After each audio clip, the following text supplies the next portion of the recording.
play much the first 3 years, and I didn't have any confidence. And I think when Scotty started to play me more, I got more confidence. And a lot of guys were talking to me, just play your style. If there is one player that the NHL will never forget, it has to be Guy Lafleur.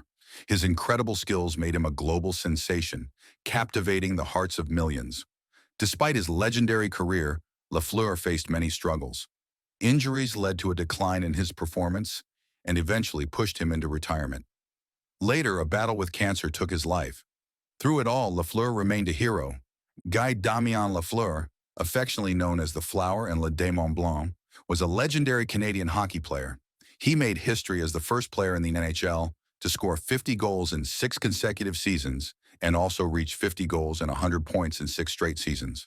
From 1971 to 1991, Lafleur played as a right winger for the Montreal Canadiens, New York Rangers, and Quebec Nordiques, racking up a career that spanned 17 seasons and included 5 Stanley Cup championships with the Canadiens in 1973, 1976, 1977, 1978, and 1979.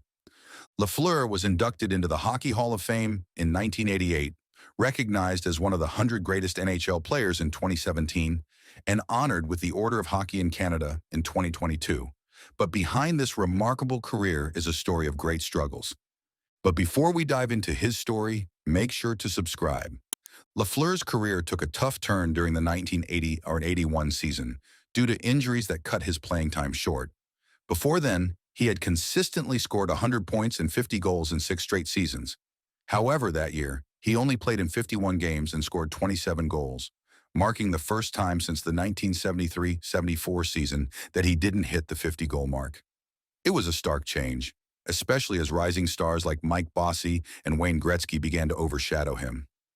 On March 24, 1981, Lafleur had a frightening accident while driving home. He fell asleep at the wheel of his Cadillac and crashed into a highway fence. A metal post pierced through the windshield, barely missing his head and grazing his right ear. It was a close call that added to a challenging season. In September 2019, Lafleur faced serious health issues, starting with open-heart surgery where he had 5 bypasses. Just a couple of months later, in November, doctors removed a cancerous lobe from his left lung. Unfortunately, in October 2020, he was diagnosed with cancer in his right lung as well. Despite his health battles, Lafleur continued to be a beloved figure in hockey until he passed away on April 22, 2022, at the age of 70. His death came exactly 1 week after Mike Bossy, who also lost his battle with lung cancer. In honor of his legacy, Lafleur was given a national funeral on May 3, 2022, in Montreal, Quebec. His life and career were marked by incredible highs and challenging lows, leaving a lasting impact on the hockey world.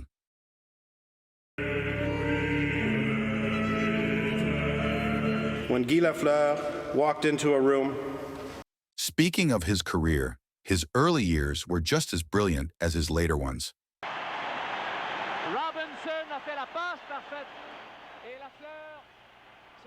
Lafleur was born on September 20, 1951, in the small town of Thurso, Quebec. His love for hockey began early, starting at just 5 years old when he got his first hockey stick as a Christmas gift. This simple gift sparked a passion that would define his life. As a young player, Lafleur showed incredible talent, participating in the Quebec International Pee Wee Hockey Tournament for 3 straight years from 1962 to 1964. During this time, he set a tournament record by scoring 64 points, showcasing his skill even at a young age. As a teenager, Lafleur became a rising star with the Quebec Remparts in the Quebec Major Junior Hockey League. He led the team to victory in the Memorial Cup in 1971, scoring an astonishing 130 goals during the regular season. His incredible performance on the ice earned him the nickname Le Turbo de Thurso, a nod to his speed and talent, given by Radio-Canada broadcaster Jean-Bernard Ramville. Throughout these early years, Lafleur looked up to hockey legends like Jean Béliveau and Bobby Orr, who inspired him as he carved out his own path in the sport. In the lead-up to the 1971 NHL amateur draft, Lafleur and fellow Quebec native Marcel Dion were considered the top prospects. Montreal Canadiens general manager Sam Pollock was determined to secure one of the top 2 picks to get his hands on one of these talented players. Pollock cleverly negotiated a trade with California Golden Seals owner Charlie Finley, exchanging Montreal's 1970 first-round pick and veteran player Ernie Hick for the Seals' 1971 first-round pick and Francois Lacombe. This trade proved to be a smart move for Pollock, as the Seals finished last in the league, giving Montreal the first overall pick. When draft day arrived, Pollock faced a tough decision between the 2 star prospects. After much consideration, he decided to select Guy Lafleur as the first overall pick, believing in Lafleur's potential to become a key player for the Canadiens. This choice would go down as one of the most significant decisions in the history of the NHL, as Lafleur went on to have a stellar career with the Canadiens. He then became a one-of-a-kind player.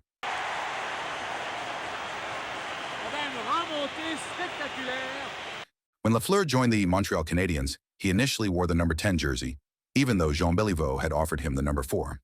Béliveau had a change of heart and advised Lafleur, "Don't try to be a second Jean Béliveau. Be the first Guy Lafleur. Take a number and make it your own."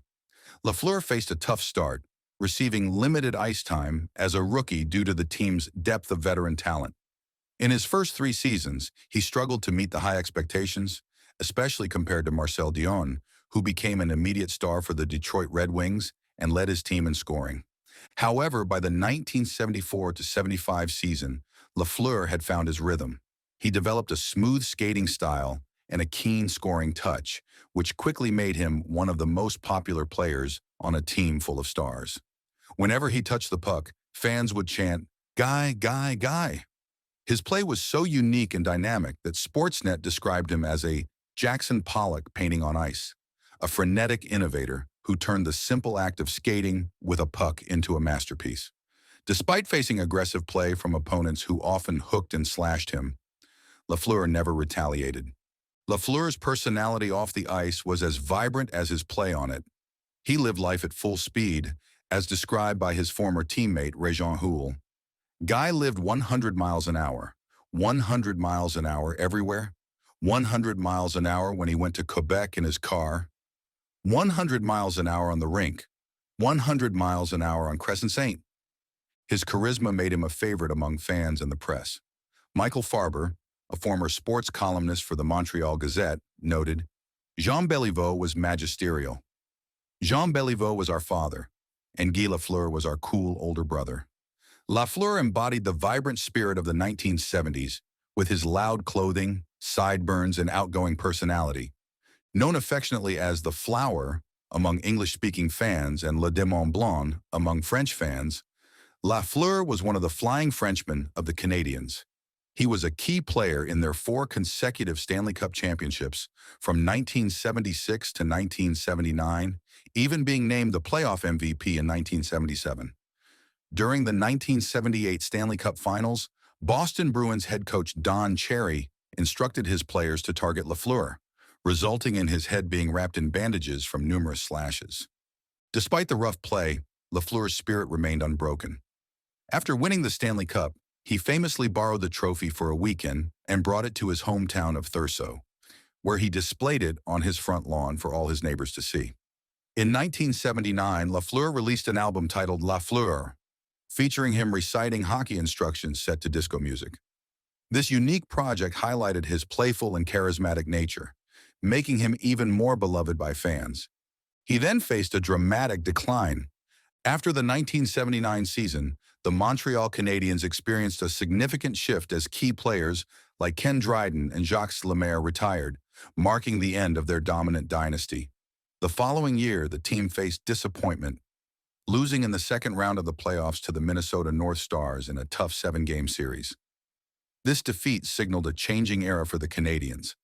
By the 1983-84 season, the Canadiens struggled more than ever, posting their first losing record since the NHL's expansion era. This slump led to the firing of coach Bob Barry after 63 games, with former teammate Jacques Lemaire stepping in as his replacement. Initially, Lemaire's hiring seemed like a positive change, as he guided the team to their first playoff series victories since 1980 and took them to the Wales Conference Final. However, despite their shared history as former line mates during the Canadiens' glory days, Lafleur and Lemaire struggled to transition into a productive coach-player relationship. Lemaire was quickly recognized as one of the NHL's best defensive-minded coaches, while Lafleur was known for his offensive prowess. Lafleur believed his scoring ability made up for any defensive shortcomings, but Lemaire insisted that all players contribute defensively. This fundamental difference in philosophy created a rift between the two that never healed. The tension continued to grow, and by 1985, Lafleur found the situation unbearable. He requested a trade, hoping to find a new team where he could play more freely. However, general manager Serge Savard denied his request, fearing the backlash from fans and the media if one of the most beloved players in Canadian history were traded. With no other options, Lafleur made the difficult decision to retire. He then made a comeback. After being inducted into the Hockey Hall of Fame, Lafleur surprised everyone by coming out of retirement to play 3 more seasons in the NHL, from 1988 to 1991. He suited up for the New York Rangers and later the Quebec Nordiques. Interestingly, Lafleur was one of the few players who didn't wear a protective helmet, thanks to a grandfather clause. Wayne Gretzky even remarked that Lafleur was quicker and faster without wearing full shoulder pads, highlighting his unique style on the ice. The idea for Lafleur's comeback came from his agent and close friend, Yves Tremblay. In July 1988, Tremblay reached out to several NHL teams, including the Penguins, the Red Wings, and the Kings. But it was the Rangers coach, Michel Bergeron, and general manager, Phil Esposito, who showed real interest. 2 days after the initial contact, Lafleur and Tremblay flew to New York and convinced Esposito to sign Lafleur to a 1-year contract. Lafleur's return to the NHL was marked by an emotional moment when he played his first game back at the Montreal Forum. The crowd gave him a standing ovation, and just like in the old days, they chanted, "Guy, Guy, Guy," every time he touched the puck. Lafleur scored twice against Patrick Roy, earning heavy applause and the first star of the game, even though the Rangers lost 7-5 to the Canadiens. Although he wasn't the high-scoring player he once was, Lafleur's time with the Rangers was still a success, helping the team to first place in the Patrick division until a knee injury sidelined him. After his stint with the Rangers, Lafleur followed his friend and former coach Michel Bergeron to the Quebec Nordiques. Lafleur had always wanted to finish his career in Quebec, where his journey began. He reportedly turned down a $1 million offer from the Los Angeles Kings, which would have allowed him to play alongside Wayne Gretzky to stay true to his roots. Over 2 seasons with the Nordiques, Lafleur scored 24 goals in 98 games. He also played a mentor role to rising star Joe Sakic. Unfortunately, despite Lafleur's efforts, the Nordiques struggled, finishing with the worst record in the NHL both seasons he played there. Lafleur's final NHL game was a memorable affair. He received cheers and a long standing ovation from the crowd every time he touched the puck. Coincidentally, the referee for that game, Paul Stewart, had played his last NHL game as a player against Lafleur's Canadiens back in 1980. After deciding to retire for good, Lafleur faced an unusual situation. The Minnesota North Stars had selected him with the final pick in the 1991 expansion draft. Lafleur had already agreed to an off-ice job with the Nordiques, but NHL rules prevented him from joining a team that didn't hold his playing rights. The North Stars resolved this by trading Lafleur back to Quebec in exchange for the rights to Alan Howarth, who had been playing in Switzerland. Howarth played only 1 more year of professional hockey and never returned to the NHL. Lafleur's second retirement marked the end of an extraordinary career, leaving a lasting legacy in the hockey world. After retiring, Lafleur embraced many new roles with passion and energy. After retiring from hockey, Lafleur continued to live a vibrant and active life, taking on a variety of roles and ventures. He was a licensed helicopter pilot and even co-owned a helicopter transportation company, adding a new dimension to his adventurous spirit. One memorable moment came when he was the co-pilot for a special occasion. Tampa Bay Lightning player Andre Roy proposed to his fiancée with the Stanley Cup serving as the engagement ring bearer. In the 1990s, Lafleur also ventured into the world of beverages, launching his own brand of fruit juice energy drink called Flower Power. This venture highlighted his creative side and his knack for branding. Lafleur's entrepreneurial spirit extended to the restaurant business as well. In 2002, he opened a restaurant in Berthierville, Quebec, called Guy Lafleur Mike's Signature. Later, he opened a new establishment, Bleu Blanc Rouge, in Rosemère, Quebec, in 2008. Although he sold the Bleu Blanc Rouge in December 2012, and it closed shortly after, his presence in the restaurant scene was a testament to his varied interests. Additionally, Lafleur embraced roles beyond the business world. From 2005 to 2008, he served as the honorary colonel of 12 Radar Squadron, an Air Force unit based in Bagotville, Quebec. In February 2013, he was appointed the honorary colonel of 3 Wing Bagotville, which oversees the 12 Radar Squadron. These honorary positions, typically held for 3 years, allowed Lafleur to contribute to his community in a unique and meaningful way. His legacy will always stay unmatched. Lafleur holds an impressive legacy as the all-time leading scorer in Montreal Canadian history. Over his 14 years with the team, he accumulated 1,146 points, which includes 518 goals and 798 assists. This makes him the second highest goal scorer in Canadians' history, just behind Maurice "Rocket" Richard and the all-time leader in assists. Lafleur had an extraordinary run, leading the NHL in points for 3 consecutive seasons from 1976 to 1978. He tied with Steve Shutt for the Canadiens' record for goals in a single season, scoring 60 goals in the 1977-78 season. Lafleur also set the franchise record for points in a season with 136, achieved in 1976-77. He was a trailblazer in the NHL, becoming the first player in league history to score at least 50 goals and 100 points in 6 straight seasons, and he did it all as a Montreal Canadian. At one point, Lafleur was the fastest player to reach 1,000 points, accomplishing this milestone in just 720 games. Although that record has since been surpassed by Wayne Gretzky, Mario Lemieux, and a few others. He was a key member of the Canadian team in the 1976 and 1981 Canada Cup tournaments, and his standout performance in 1976 helped Canada win the Cup. His exceptional play earned him the Lou Marsh Trophy in 1977, which is awarded to Canada's top athlete. On February 16, 1985, Lafleur's jersey number 10 was retired by the Montreal Canadiens, making him the 5th player in the team's history to receive this honor. This was a significant moment, reflecting his incredible contributions to the team. Lafleur was also inducted into the Hockey Hall of Fame in 1988 and later into the Canadian Sports Hall of Fame in 1996. He joined a select group of players, including Gordie Howe and Mario Lemieux, who have returned to the NHL after being inducted into the Hall of Fame. In April 2001, Lafleur held a silent auction to sell most of his personal hockey memorabilia. The auction featured 122 items, including miniature NHL trophies, jerseys, pucks, sticks, and skates. Among the items sold were his 1977 Conn Smythe Trophy, the 1977 Hart Trophy, the puck from his first goal, and 4 of his 5 Stanley Cup rings.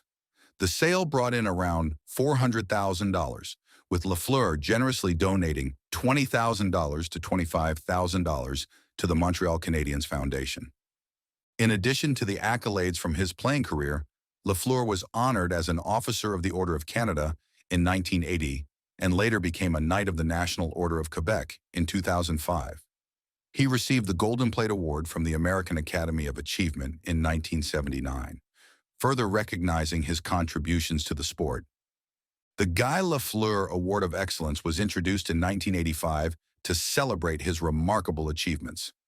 In 1998, the Hockey News ranked him number 11 on their list of the 100 greatest hockey players, and in 2017, he was named one of the 100 greatest NHL players as part of the league's centennial celebration.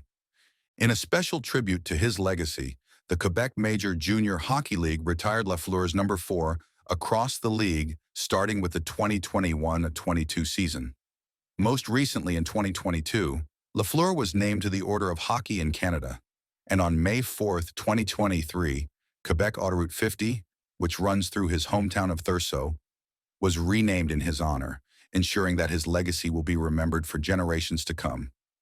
Few people have lived an exemplary life like Lafleur. From an early age, Lafleur showcased remarkable talent on the ice, rising to become one of the greatest hockey players of all time. His career with the Montreal Canadiens was nothing short of legendary, with numerous awards and record-breaking achievements. He led the NHL in points during 3 consecutive seasons, from 1976 to 1978, and set records that showcased his incredible skill and consistency. Lafleur's success wasn't confined to the NHL. He also excelled on the international stage, contributing to Canada's victory in the 1976 Canada Cup. His impact on the sport earned him numerous honors, including induction into the Hockey Hall of Fame and the Canadian Sports Hall of Fame. He was celebrated with a retired jersey number and was named one of the 100 greatest NHL players in 2017. However, Lafleur's life was not without its challenges. He faced injuries that affected his performance and ultimately led to his retirement. Despite a triumphant return to the NHL, his later years were marked by personal battles, including a fight with cancer. These struggles highlighted the resilience required to navigate life's ups and downs. Lafleur's story is a powerful reminder of the different chapters everyone faces. His achievements and bravery through tough times show a life lived to the fullest, marked by great successes and hard challenges. His legacy lives on not just through his records and awards, but also through his lasting spirit and the impact he made beyond the hockey rink. That is it for this one, but if you happen to like NHL legends, make sure to check out our latest videos on our channel NHL Icons. I'm sure you will love it.